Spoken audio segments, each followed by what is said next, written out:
A Channel 2 Action News investigation is getting results in a decades-old death that was first ruled a suicide.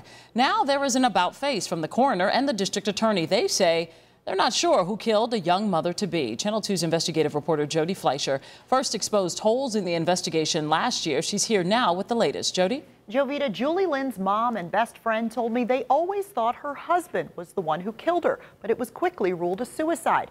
No one took them seriously until he was convicted of murdering his third wife, and we exposed major flaws in the original investigation. Now, more than 24 years later, they have their best hope yet of getting justice for Julie. One word, the difference between killing yourself and your unborn baby or your husband getting away with murder.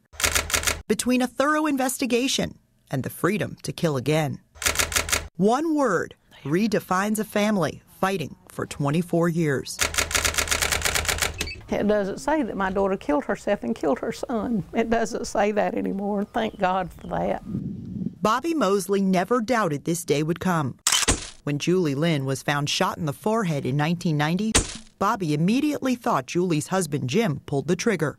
Jim admits his high school sweetheart asked for a divorce that night. He told the sheriff he just said okay and left. But investigators never checked out holes in his timeline and ruled Julie's death a suicide just 2 days later. I know he did it. I know he did it. And I want justice for my daughter and for my grandbaby.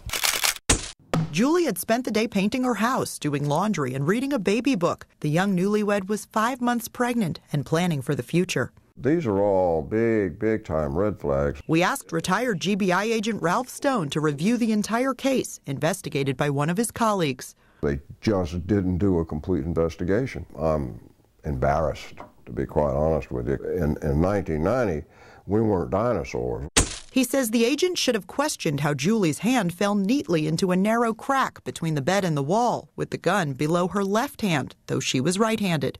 There was no gunshot residue, and women almost never shoot themselves in the face. The number one person that should have been suspected in this matter was the husband. Then in 2011, Jim Lynn did become a suspect, but not in Julie's death. Investigators are trying to find answers about what happened to a missing mother. 38-year-old Tanya Lynn of Winder didn't... Tanya was Jim's third wife. He eventually led investigators to her body. But before she died, Tanya documented years of abuse and wrote, "He also told me if I wanted to kill myself, he would show me how to use the gun." A chilling threat, since an old report confirms Tanya was terrified. She'd recently found out Jim was questioned in the killing of his wife decades earlier. They made determinations solely on what they saw at that time. I'm looking at it from a different perspective altogether. We showed the Candler County District Attorney our review of Julie's case. We are going to do a further investigation, no question about that. He sent the coroner this letter declaring her death suspicious and ordering the death certificate changed. But that doesn't necessarily mean charges. I'll make that decision solely on whether or not I can actually prove the case.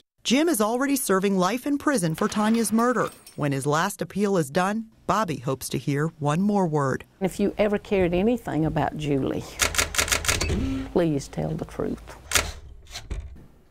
The GBI tried interviewing Jim Lynn in prison in what they called a homicide investigation, but they refused to reclassify it officially, and they closed Julie's case for a second time. Now, the district attorney knows this will be a tough one. The evidence is gone, crime scene photos show very little detail, and the old case file has no measurements to reenact the crime scene. Jody, what about the husband, Jim Lynn? Has he ever said anything about Julie's death since his conviction? Well, he actually at first agreed to do an interview with me while he's in prison, but he wanted to have an attorney present. Now, his lawyer from Tanya's case can't represent him in an interview about Julie's case. And without charges, a public defender can't be assigned to Julie's case.